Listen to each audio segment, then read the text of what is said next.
Welcome to Talk Real Media's Taboo Podcast, where we talk about the shit that unites us. I am your host, M. Mays, and I'd like to thank you for supporting independent journalism. Grateful that you are joining us here as part of the May We Prevail mental health campaign, and for this edition of Matters of Mental Health. Today's guest is somebody extraordinarily special to me.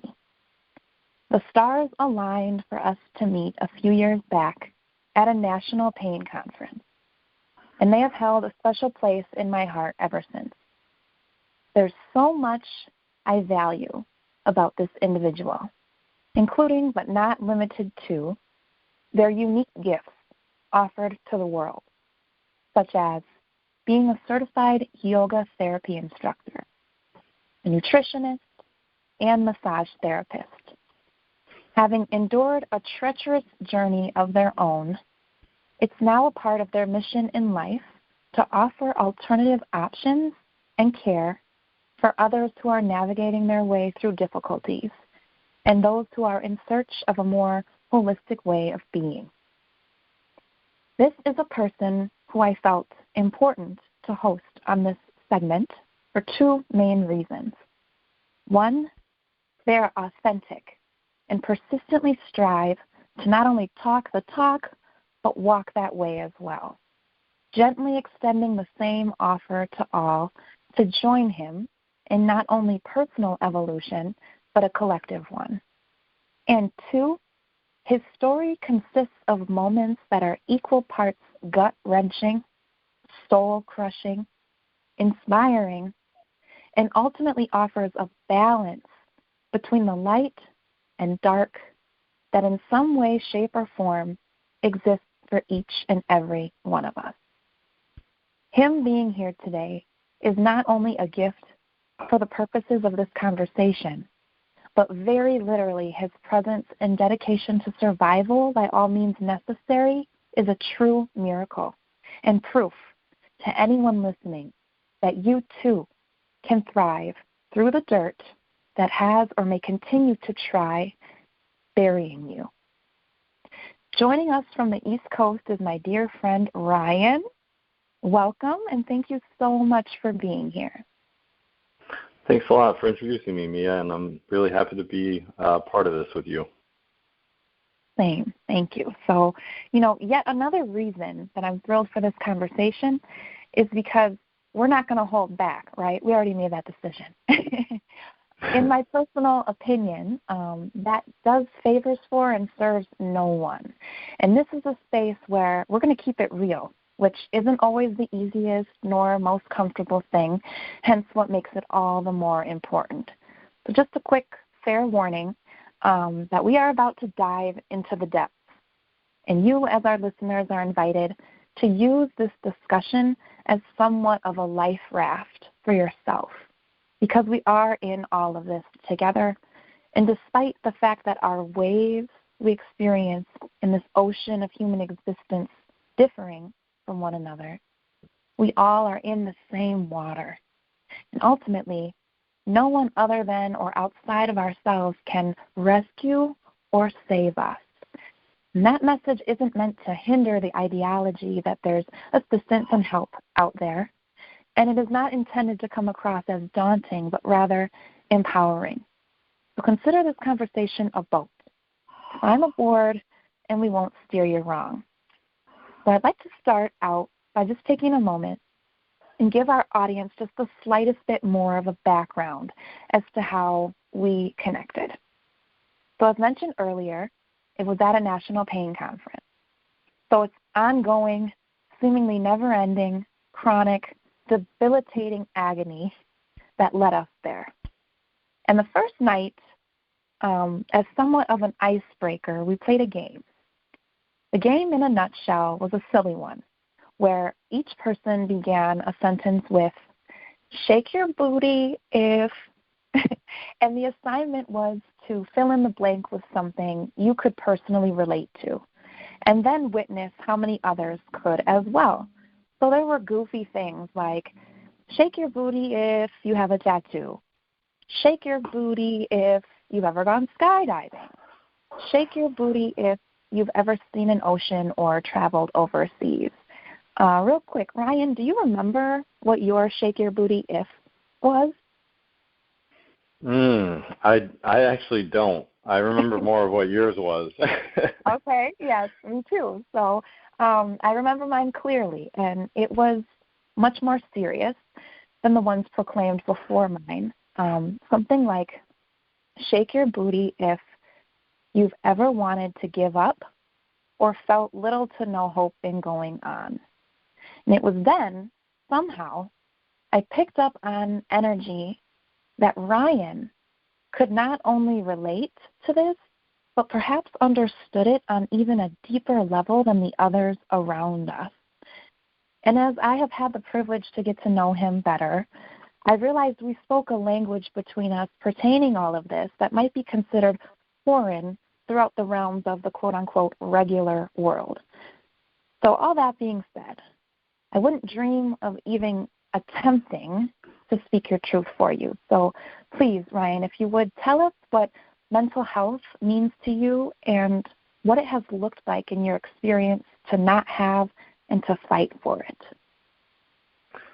Yeah, it's mental health is something that I've struggled with a lot over the last, I want to say, 4 years. I think it was something that was always in the backdrop of my life and kind of came to the forefront with chronic pain. At that particular conference where we met, actually, we were both in training to become chronic pain support group leaders, and I was kind of on my way out, so to speak. I was essentially doing the things that I wanted to do before I left this life, because there were things that I had always wanted to get to, growing up, or goals that I had. And so this is actually one of them, was, being some sort of support group leader, and it seems kind of counterintuitive, but to me it was something that was very important. And I wanted to try to make an impact or try to make a difference at that point in my life before I had kind of checked out. So it was very interesting how I met Mia, because Mia, as she'd mentioned, she said this very serious kind of exchange during this game. And I remember sitting there looking around, and it was kind of funny because the people around us didn't really know what to do. I felt like they were kind of frozen in place. So I was sitting there, and I had connected with what she said immediately on a very deep level. But I think everybody else was kind of afraid or didn't really know what to do or how to react. But right away, I participated or stepped up. And so that kind of stuck with me. And it was over the next few months that I really, really struggled, because I was dealing with a lot of pain physically, emotionally, didn't really see much hope. Didn't really notice much difference besides my mental health getting worse. I'd tried at that time. I'd probably tried, 8 different medications, 10 different medications with varying horrible results. Actually, I got a lot worse before I got better, and I was just kind of giving up. I was done trying all these things and feeling worse, about who I was, and feeling worse in my body. And I think it was kind of at that point where I just, realized I had to find something else to fight for. So unfortunately, I didn't at that point. And I had made actually a suicide attempt following that meeting. It was actually about a month later or 2 months later. I don't remember the exact dates of the meeting, but it was something that I'd kind of put in place and kind of set my mind to, and I said, look, if I don't get any better by this point, I'm done with this life. I'm tired of this life. So that was something that I had never really fully faced, and I don't think anybody really fully faces it or expects it until it comes up and happens to them. So after my suicide attempt, I was hospitalized for about a week, and I went to an intensive outpatient therapy facility as well for about a month. And again, I really didn't see much benefit, to be honest. I enjoyed the people in the group. I felt that I connected with a few specific people in my group, but I felt that the facilitators were actually one of the weakest parts of my experience. So the people themselves and like these real, people sharing real stories were very powerful to me. However, I felt that the people facilitating with, the 3 letters after their name kind of left something to be desired besides maybe one person that I met through that place. So it was kind of interesting because I didn't really put it together, but I think at the time I felt, again, called to become a group leader and called to share my story with people because it was much more powerful and more real than any sort of textbook rationalized approach to handling life and handling these crazy things that you have to deal with, dealing with mental health and dealing with chronic pain. So luckily, down the road, my mental health did improve, and I found a treatment method that worked for me. And that treatment method was actually called neurofeedback or biofeedback. And so I went from basically, thinking about death constantly, thinking about suicide, thinking about how long I had left to live and hoping that it was short, to, actually being able to get through days and get through weeks and get through months and not think about suicide at all. So that was kind of a big shift for me. Without going into too much of a tangent, I'll just bring Mia back on the call and see if she had any questions or thoughts on, what I've kind of shared. Thank you so much for sharing, Ryan. I can assure you that you are and you do constantly make an impact and a difference. Reaching our breaking point is very human. We are all faced with things that change us, that alter our realities, right, and might even limit us to the extent that we may feel we cannot or don't want to go on. And I just want to state for the record that doesn't make us weak or less than. I only just learned recently that when I met you those years ago, you had already made that decision that you were going to exit this life. And I just want to take a moment to create the space for gratitude that ended up not being the case. But I do want to pick your brain a little bit, as I'm sure you anticipated. What was that like to reach a point where the void, if you will, appeared ideal as opposed to continuing on? Yeah, that's a great question.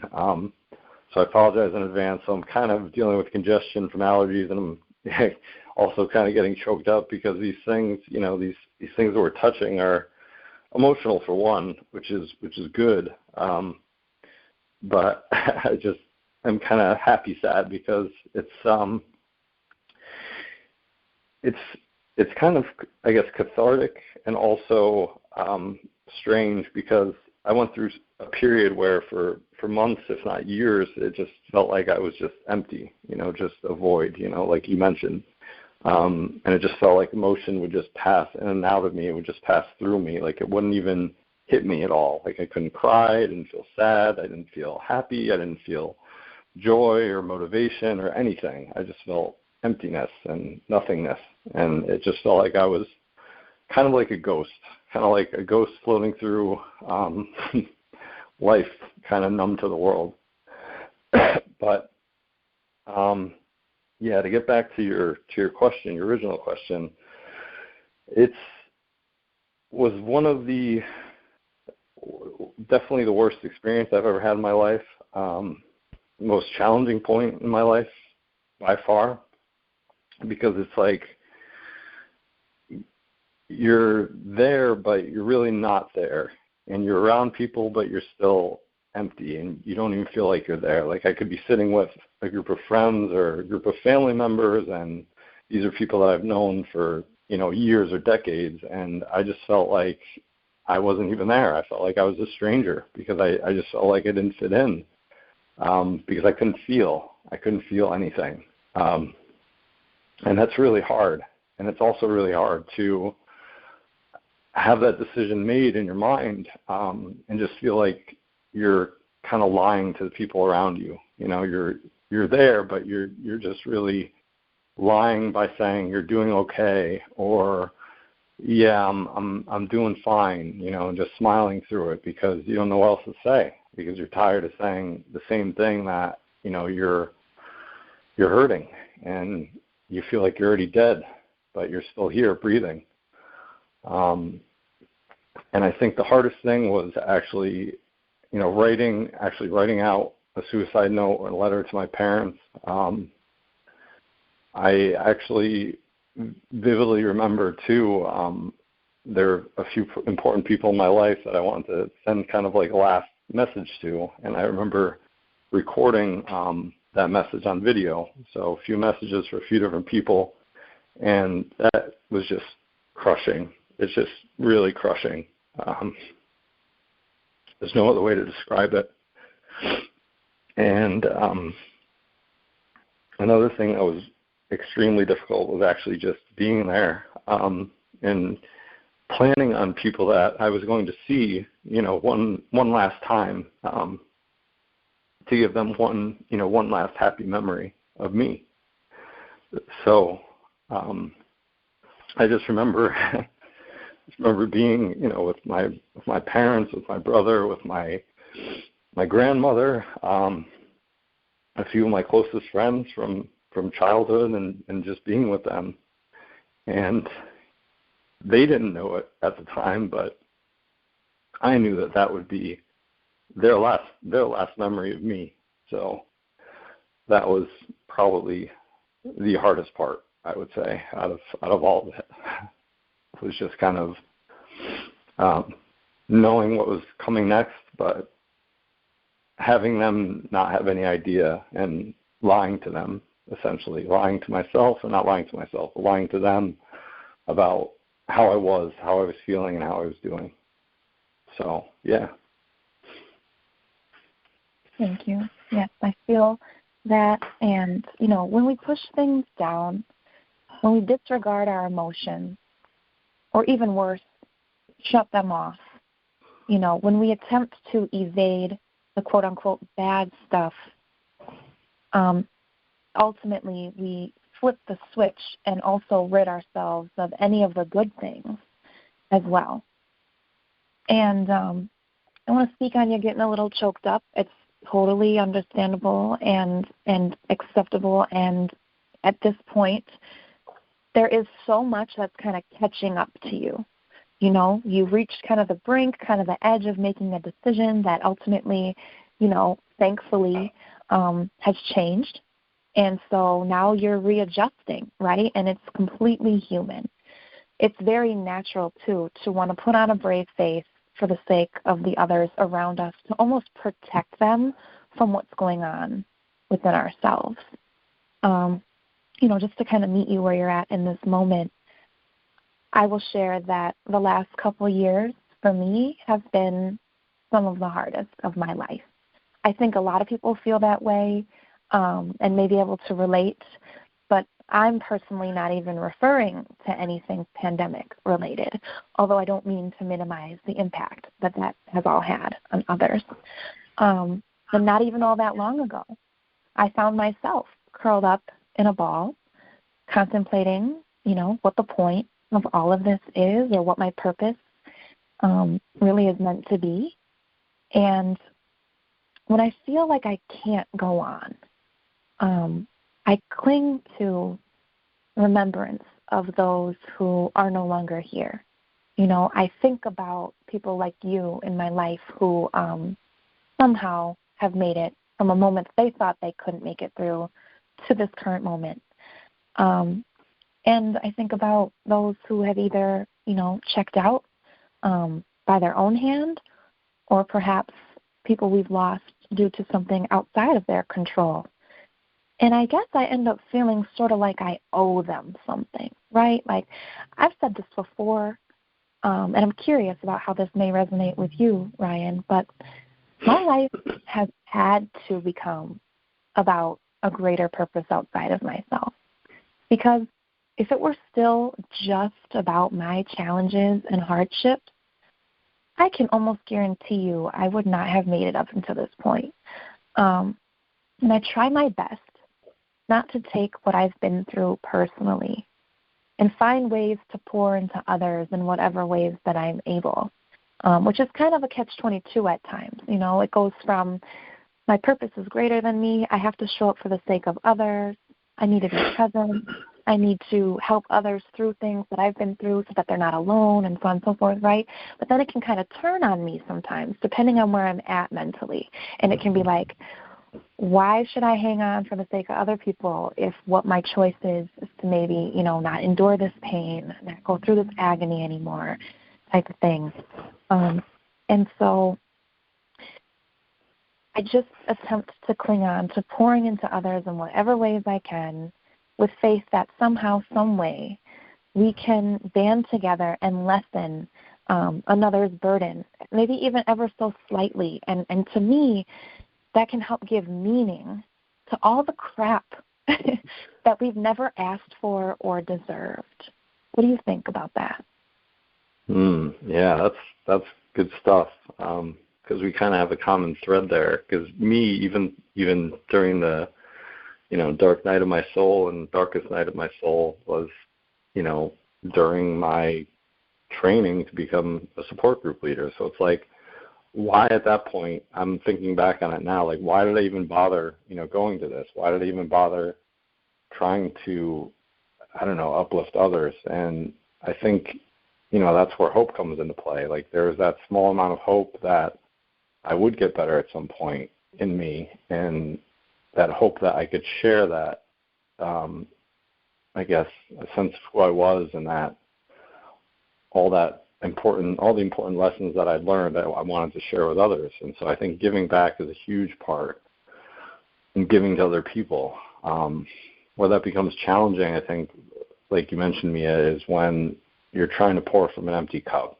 So we can't pour from an empty cup. Like, we have to have something to pour from to start with. So, like, if we're at the darkest of dark places and, you know, we're going through the mud and we can't get out and we're in quicksand or whatever, we can't try to pour into others' cups at that point. But once you come out of that, I think it is really important to stay involved socially and try to help others in some way. But it might not be the way that you'd first hoped or expected.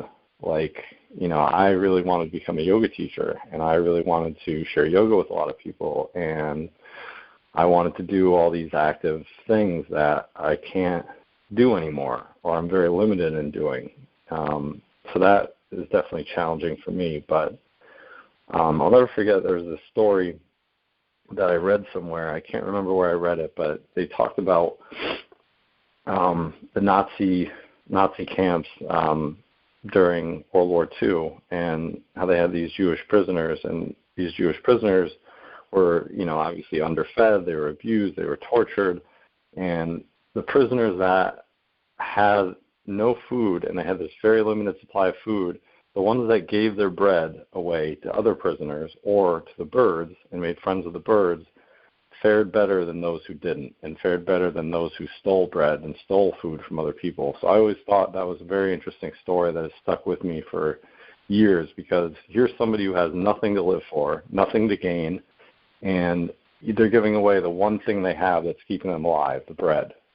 And that actually somehow had them fare better and got them through and helped them survive this horrible situation. So I always kind of think back to that, which is interesting and counterintuitive, because we think that when we have nothing or almost nothing, that, you know, trying to give to somebody else is just a waste of energy and we're wasting our precious resources. But I don't believe that is true. I believe that can actually help us just as much as it helps others in some cases. Absolutely. What a profound story. I know that's going to stick with me. Thank you for sharing that. You know, I'll be honest, sometimes hope has been severely lacking to the point of almost being like non-existent, right? So in those moments, I grasp to sheer curiosity. When hope just feels like too big or just not within my wheelhouse in any particular moment. Curiosity, right? What could tomorrow bring? Could it possibly be any better? Well, the truth is that I won't know if I'm not here, right? And this next point I'm going to make is not meant to belittle anyone at all. It's a capital T truth that I've had to cling on to at times, and that story proves it, what you just shared, Ryan. But there is always a quote unquote worse predicament, right? A worse, situation that we can be grateful for. With all the problems that we do have, we got 99 problems, but fill in your blank, this one isn't one of them, right? Like, for example, on another podcast, I spoke with my mother, actually, and we were talking about all this, and we were saying that, on those days that we can't get out of bed, honor yourself in that space and whatnot. And when you don't think you have anything to be grateful for, be grateful for the bed that you're in. You know what I mean? Like sometimes even just those basics, just to kind of bring us back into our bodies a little bit, into the present moment in such a way that feels a little bit less violent, a little bit less intense. So I'm curious, can you recall some sort of turning point or a moment that kind of led to that shift or lifted, the veil a little bit? Like, how is it that you've been able to make it to this moment? Yeah, that's a great question too. So I think it was just an accumulation of little things. Like, I don't think there was one aha moment for me.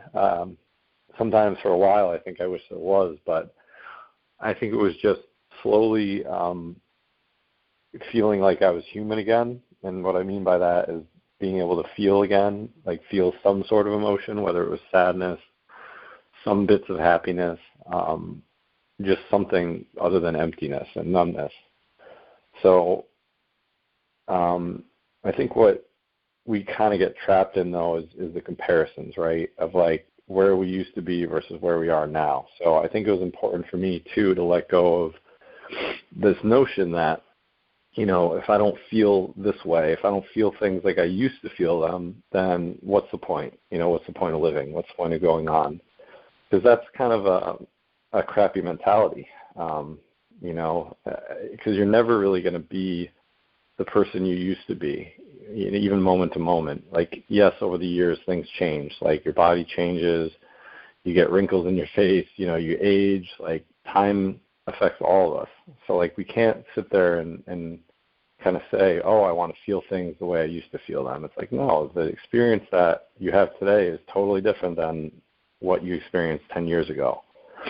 So I think another bright spot and something that's kind of helped me get through is like, yeah, I really don't feel things anywhere near the level of what I used to feel. But in some ways that's a benefit because I don't, get that nervous anxiety when I speak in front of people as much anymore. So I can do that. And I'm not afraid to speak my mind and speak my piece and say what is in my heart because I feel that it needs to be shared with people. And I think a lot of people can connect with that.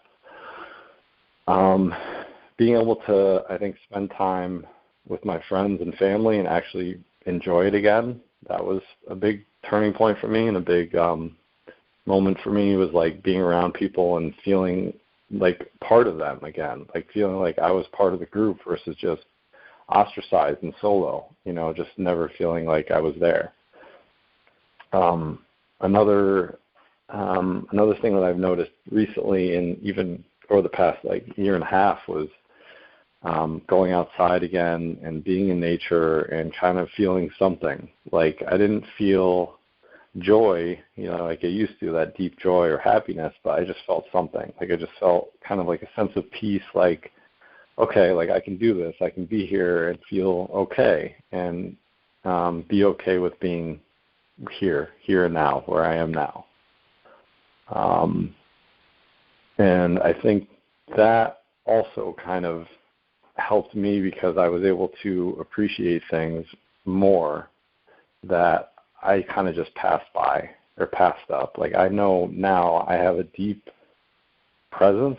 Like people know when I'm there, which sounds silly, it sounds kind of funny, but I've had friends like say that to me, like my close friend Danielle, like I've hung out with her, and she says like, yeah, like you have a presence. Like people know when you're there, and they feel that, like they feel that you are there with them, and there's nothing else in the world but them.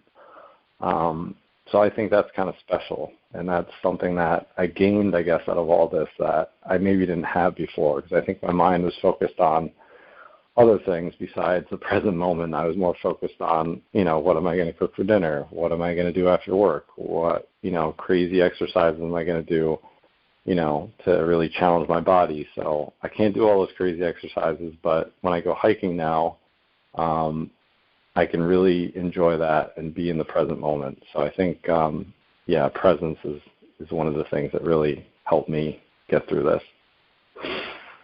That's beautiful. Kind of what I feel I'm hearing you say is that you reclaimed your space in the world. You reached out and you devoted time to things that nourished your soul. And that, in part, is what helped you feel alive again. Appreciation for the quote-unquote little things. And at this point, you have acknowledged your own presence, which has made all the difference. You are indeed special. I have to second Danielle on that, and I picked up on it right away. And we do that as humans, right? We kind of hold ourselves at times to these almost unrealistic expectations. We want to return to what we once were before something catastrophic happened to us. But that's not exactly even possible. The one constant about life is change. And we can either embrace that or spend our precious time fighting against it. And I think if and when we are reflecting logically, we know in our heart which option is more uplifting and self-serving, right? So I really appreciate that we cannot pour from an empty cup. It's so true. And so basically what you had to do was turn around and start filling your own cup, so thereby having something to pour from for the sake of others. Will you tell us a little bit about how your art forms of things like yoga, massage, and nutrition have helped you personally? Yeah, sure. Nutrition, I think nutrition is just a key component to health in general, and like diet is such a key component to health, and it's always kind of been something I was interested in, even in college, but more so at that point for selfish purposes, I'd like to call them, for gaining muscle and looking better, kind of like more flashier. But now I realize nutrition and diet and exercise are all just means of keeping ourselves healthy and keeping our bodies healthy. So I really don't care what my body looks like at this point in time. I just care that I can get through each day and have enough energy to do, as many things as I'd like to do without overwhelming myself. And the same kind of applies to yoga. So I used to take this very kind of aggressive approach to exercise, and I would just go, do all the time, nonstop, and just always felt like I had to constantly push myself to that next level to be able to enjoy things and be able to feel like I was being successful at exercising. So now I've kind of flipped that, and yoga helped me realize that, because when I was doing power flow classes and when I was in yoga teacher training, I was exposed to a lot of different movements like in my body. So I did enjoy the more energetic power flow classes that involved more, breathing and more movement and more action. But I've also come to appreciate the poses that are more about stillness, because I can't do the things that I'd like to do, and I can't do strenuous exercise anymore like I used to. So yoga kind of helped me reconnect with my breath, reconnect with who I am as a person, And that was actually taken from me too. Like when I was going through the worst of the worst, like my chronic pain was through the roof. I was at a 7 or an 8 most days. Didn't want to go to yoga. When I did go to yoga, I felt awful. Like I just felt like I got hit by a truck. So I think shifting from like more energetic yoga to more gentle yoga was tough for me, but that's also something that I really appreciate now that I didn't before. So like I don't feel like I have to constantly crush my body or break it down, in order to feel like I'm getting a good workout in. So yeah, breath work, yoga, those are just great things I think to reconnect with who you are, and you shouldn't have to feel like everybody else, because that was another thing I noticed is like a lot of times in yoga classes, people hate sitting in the front of the room. They hate putting down their mat in the front and being close to the teacher, and they feel like all eyes are on them. And I used to feel that way for a little while too, but now, I'm always the person in the front. I'm always the person. I don't have to be front and center, but I'll take up the front row because I know, it'll make other people more comfortable, if that makes sense. But I'm not really looking around at what other people are doing besides like the teacher to try to follow along with the class. I'm just focused on how do I feel in my body at this moment in time, which is totally different than what I used to feel, because I was constantly, kind of comparing my poses to other people and comparing like, oh, man, they're doing that really well and I can't do that really well. But it's not about everybody else. It's about you. Yoga is filling your own cup in my eyes. And if you're doing yoga as a competition, then you're not really going to get much out of it. I'm sorry, but yoga is about reconnecting to your mind, your soul, your body, and it's a union, because yoga actually means like to yoke in Sanskrit. So it's a union between mind, body, and spirit, and that's something that I really appreciate about it. Yes, absolutely. Me too. As a fellow yogi, I was led to the practice when I, due to my own pain, wasn't able to dance the way that I once did and the way that I wanted to. And I remember what that felt like. And, through the years, we've kind of had to let things go. We've had to switch how we do things. We've had to accept that we have maybe a new way of being, or that we need to accept that we need to have a new way of being. And that's a process in and of itself. But, I remember thinking to myself, dancing is just one thing that I'm not willing to give up on. And so it looks a lot different now. It looks a lot more like, movement with the yoga and things like that, as opposed to, crumping and getting down or whatnot. But, and that's okay, accepting limitations, not as a means to an end, but instead we can approach it more as like an invitation to tap into creativity, right? Where can we go from here? How are we able to get somewhere, from point A to point B in this moment with what we have available to us and what we're able to wrap our minds and our bodies around?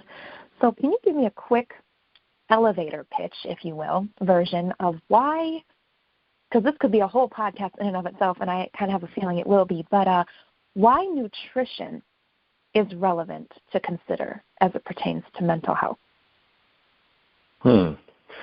Yeah, so nutrition, it's everything, because if you think about it, it's like, what do you take into your body every day? So you take in air, because you have to breathe to be alive. You take in water, and then the third component of that is food. So what you eat is what you become, essentially, and what you breathe in is what you become. So if you're breathing in, toxic fumes and chemicals and pollutants, like, your health is going to suffer. Like, you're probably not going to make it too long. You're probably going to die, and you're going to develop illnesses and disease, and it's not going to be pretty. So likewise with food, we should have that same mentality. What we're eating, what we're drinking, what we're consuming day to day should nourish us. And if it doesn't, then chances are we're setting ourselves up for illness rather than success and, wellness overall. So I'm not saying, that you can reverse mental illness with nutrition, but it does certainly impact neurotransmitter levels like It impacts your overall weight. It probably impacts your self-esteem if you are overweight or feel you're overweight. I know they've done numerous studies too. I've followed a lot of great doctors and researchers on Instagram. One of them is Mark Hyman, and he posts a lot about nutrition and chronic disease and illness. And one of the things he always mentions is sugar. So we have this like sugar disease in our country where we feel we need to add sugar and salt and fat to just about everything. But sugar is so important, or it's so important to limit the amount of sugar we take in because it causes like huge fluctuations in how we feel. So like if we eat a sugary breakfast with lots of, donuts and pastry, and maybe have a coffee on the side, and that's the Starbucks coffee, and it's loaded with, mocha frappuccino latte, whatever, and it's got 10 sugars in it. When we ingest that, we're sending our blood sugar spiking up, and then we're increasing our cortisol levels and our stress hormones, and then all of a sudden we're plummeting downward because our body's trying to regulate. So our body's pumping out insulin to try to remove the sugar from our bodies because that's what insulin does, and that's what our body needs to do to keep us alive.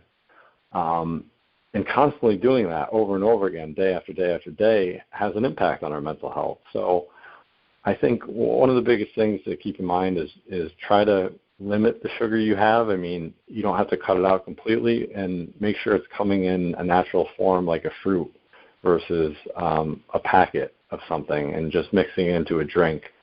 So I definitely feel that, just being conscious of that has a huge impact on mental health, and not consuming large amounts of refined carbohydrates and sugar.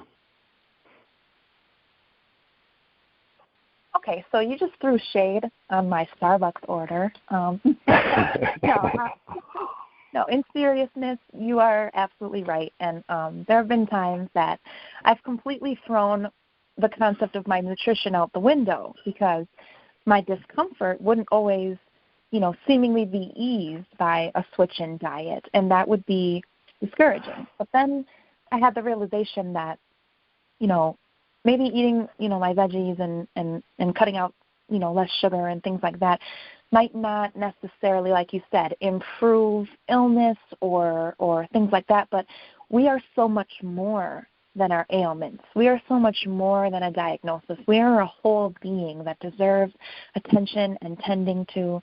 So in that respect and in that regard, it will improve your quality of life if you give it a chance and stick with it. I definitely agree with that. Do you? Yeah. I just had one more comment on that before your next topic, because like it's funny because you mentioned the sugar, and it's like you can have one bad day and not have a bad diet. Like you can eat like crap for one day and be like, wow, that was really dumb. I feel really bad, and pick yourself up and kill it the next day. But your diet isn't one snapshot. Like you're not. You don't have a quote unquote bad diet if you eat poorly one day. Likewise, if you eat great one day and then six days out of the week, or 6 out of 7 days of the week you eat poorly, then you do have a bad diet. So it's, I think, important to keep in mind that balance and like continuing a good habit and trying to limit bad habits whenever possible. Because when you start getting momentum going and you notice how you feel after your diet has improved, that kind of keeps you going on that same path. Likewise, if you're on a bad path and feeling like crap every single day, that, maybe will be motivation to make a change there. Right. And that's what would happen for me, for example, right? I have a cheat day, but then that turns into a cheat week, etc. And, that's a valuable point I think you made. It's not so much about good or bad food, right? We don't need to label things so much. It's just about what we ingest. And again, that means environmentally, what we're listening to, what we're around, what we're eating, of course. Having the capability to be our medicine or our poison. Yeah. Yeah. All right. Definitely. So I was curious if you had any, suggestions as to what somebody listening could do right now in this moment. I'm talking like without a doctor, without, access to, a yoga studio, some of the other things that we covered, like literally just now in this moment with me and my body, what is something that I can do to improve the quality of my inner climate, if you will, or my inner dialogue or thoughts? Yeah. One thing is just, it sounds so corny, but just breathe, just breathe and be with your body. I mean, like really be with it and focus on how you feel in this moment. So like, it might not feel so good, but sometimes what's helped me in the past has just been, I like to lie down, like, because that's comfortable for me. Like, I like to lie down almost in, like, corpse pose, flat in my back with my palms up, just on a hard surface where I can feel my body, like, against the floor. And sometimes stuff comes up, like, if you sit there for a few minutes even. Like, I've just had moments where I've just sat there and I've just cried because I just needed to cry. I needed to feel that. I needed to get rid of that junk that was kind of building up inside me. So I think it's really easy to get wrapped up into 100 different things, especially in our culture and in our current environment filled with distractions and cell phones and games and TV. Our attention is constantly being pulled in 20 different directions. So bringing your attention inward, I think, is probably the best and most healthiest thing you can do for yourself at no charge whatsoever. Yes, one thing I appreciate about breath, well, everything, because it means we're alive, but it is free.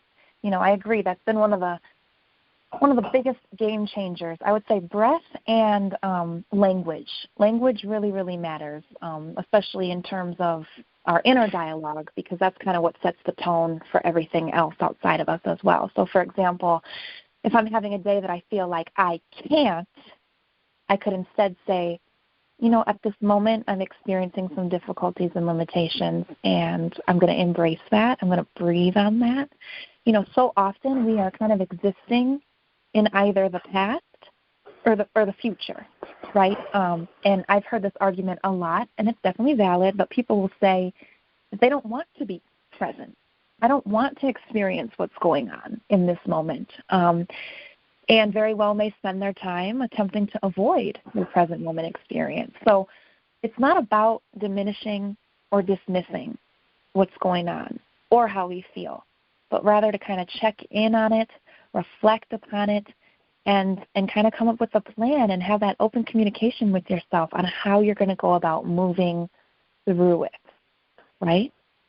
Yeah. And something came to mind just as you were talking about language that I didn't even think about, was how you talk to yourself. I think that is so important, and I didn't really notice like how I did talk to myself until I started tracking that, because a lot of times we talk to ourselves like terrible. We say things to ourselves that we would never say to another person, never say to our friends, never say to our family. We beat ourselves up pretty good. By saying like, oh, you're so dumb for doing this, or why can't you just do this right or do that right? So I think language toward ourselves, like that internal dialogue that we don't really take notice of and that we just kind of have on autoplay all the time, keeping track of that and trying to reverse and push pause on times when we're harsh to ourselves. Absolutely. And, many feel, including providers at times in my experience, and I think yours too based on what you mentioned earlier, but many feel that words like suicide are quote-unquote negative, right? And thereby we shouldn't speak on it.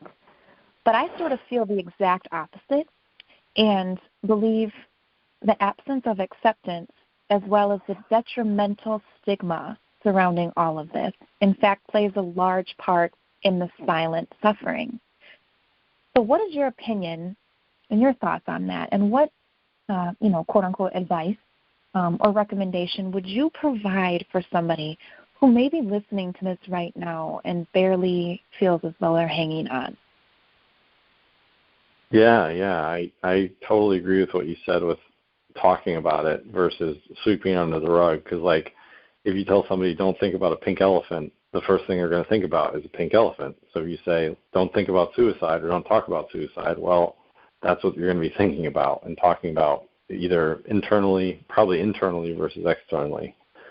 So I don't have any miracle advice, like I can't set your world on fire if you are contemplating suicide. However, I will say that even though it may seem in this moment or in these weeks or in these months or in possibly these years that have been leading up to your thoughts of suicide or attempts at suicide, things can change, even though they seem like they won't.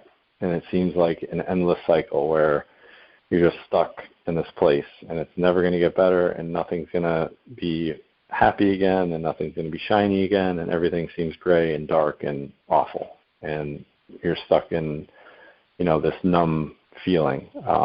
Things do change because I'm living proof of that. And I totally understand if you're going through those feelings or lack of feelings totally, and apathy and numbness and just feeling horrible, like I totally can relate. And my heart goes out to you for sure. And just know that maybe there is a treatment out there that can help. And it might not cure you, but it can make you feel a lot better, just like, how I found neurofeedback after dozens of failed treatments and dozens of failed protocols. So I guess that's my little insight, is just there's always a chance for change and there's always a chance for that glimmer of hope somewhere out there. That's right. That's right. Do you have a default kind of reflection or affirmation, thought or quote that you revert kind of back to when the overwhelming waves come rolling in?